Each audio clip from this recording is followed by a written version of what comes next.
Assalamualaikum warahmatullahi wabarakatuh. Perkenalkan, nama saya Amelia Mahis Anjani. Saya dari kelas 12 AK 5. Jadi, di sini saya akan menjelaskan bagaimana agar kita dapat menyesuaikan diri terhadap adaptasi kebiasaan baru, terutama di era pandemi sekarang ini. Selama era pandemi sekarang ini, kita hidup penuh dengan berita tentang COVID-19, seperti di TV, radio, media sosial, atau media digital, obrolan di rumah, di kantor, dan di telepon juga bicara tentang COVID-19. Berbagai respon dan reaksi ditunjukkan oleh masyarakat. Ada yang sedih, cemas, takut, khawatir, marah-marah, tetapi ada juga yang tenang atau tetap percaya diri.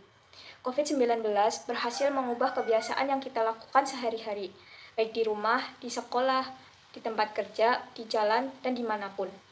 Kita dibuatnya seakan tak berdaya, karena gerak langkah kita dibatasi dengan adanya COVID-19, sehingga membuat kita tidak produktif, yang berdampak pada masalah ekonomi keluarga, masyarakat, daerah, dan juga negara.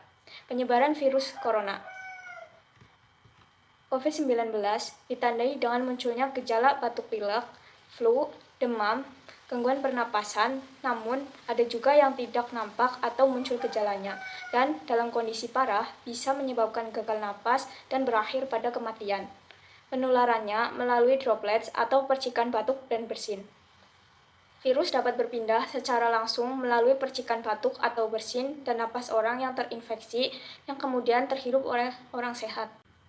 Virus juga dapat menyebar secara tidak langsung melalui benda-benda yang tercemar virus akibat percikan atau sentuhan tangan yang tercemar virus. Virus bisa tertinggal di permukaan benda-benda dan hidup selama beberapa jam hingga beberapa hari. Namun, cairan disinfektan dapat membunuhnya. Untuk melawan virus tersebut, hal utama yang perlu kita lakukan adalah melakukan tindakan pencegahan, seperti sering cuci tangan pakai sabun, menerapkan etika batuk, pakai masker, meningkatkan daya tahan tubuh, dan menjaga jarak dan hindari kerumunan. Cukup mudah bukan? Intinya, harus selalu berperilaku hidup bersih dan sehat. Kelihatannya hal ini sepele, tetapi kenyataannya masih cukup banyak yang tidak melakukan hal tersebut. From new normal to adaptasi kebiasaan baru. Pada masa pandemi, masyarakat Indonesia diharuskan hidup dengan tatanan hidup baru yang dapat berdamai dengan COVID-19. Adapun yang dimaksud dengan new normal adalah suatu tindakan atau perilaku yang dilakukan oleh masyarakat dan semua institusi yang ada di wilayah tersebut untuk melakukan pola harian atau pola kerja atau pola hidup baru yang berbeda dengan sebelumnya. Bila hal ini tidak dilakukan, akan terjadi risiko penularan. Tujuan dari new normal adalah agar masyarakat tetap produktif dan aman dari COVID-19 di masa pandemi. Selanjutnya, agar new normal lebih mudah diinternalisasikan oleh masyarakat, maka new normal digenerasikan menjadi adaptasi kebiasaan baru. Maksud dari adaptasi kebiasaan baru tersebut adalah agar kita bisa bekerja, belajar, dan beraktivitas dengan produktif di era pandemi COVID-19.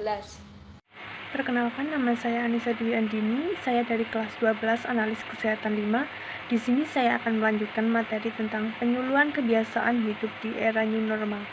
Memulai kebiasaan hidup baru. Apakah kita mau terus hidup dengan pembatasan? Tinggal di rumah terus? Sudah pasti jawabannya tidak. Tentunya kita ingin kembali bisa bekerja, belajar, dan bersosialisasi atau aktivitas lainnya agar dapat produktif di era pandemi. Hal ini bisa dilakukan kalau kita beradaptasi dengan kebiasaan baru, yaitu disiplin hidup sehat dengan menerapkan protokol kesehatan secara ketat. Kebiasaan hidup baru untuk hidup lebih sehat harus terus-menerus dilakukan di masyarakat dan setiap individu, sehingga menjadi norma sosial dan norma individu dalam kehidupan sehari-hari. Bila kebiasaan baru tidak dilakukan secara disiplin atau hanya dilakukan oleh sekelompok orang saja, maka hal ini bisa menjadi ancaman wabah gelombang kedua. Di mana dan apa? Untuk dituntut mampu mengadaptasi atau menyesuaikan kebiasaan hidup baru dimanapun kita berada, seperti di rumah, di kantor, di sekolahan, di tempat ibadah, dan di tempat-tempat umum seperti terminal, pasar, dan mal. Dengan demikian, kita bisa bekerja, belajar, beribadah, dan beraktivitas lainnya dengan aman, sehat, dan produktif. Adaptasi kebiasaan baru yang dimaksud adalah 1. Sering cuci tangan pakai sabun, 2. Pakai masker, 3. Jaga jarak, 4. Istirahat cukup dan rajin olahraga. Dan yang terakhir untuk yang kelima, makan makanan bergizi dan seimbang. Inilah kunci yang perlu dilakukan secara disiplin. Saatnya menjadi pelopor adaptasi kebiasaan baru.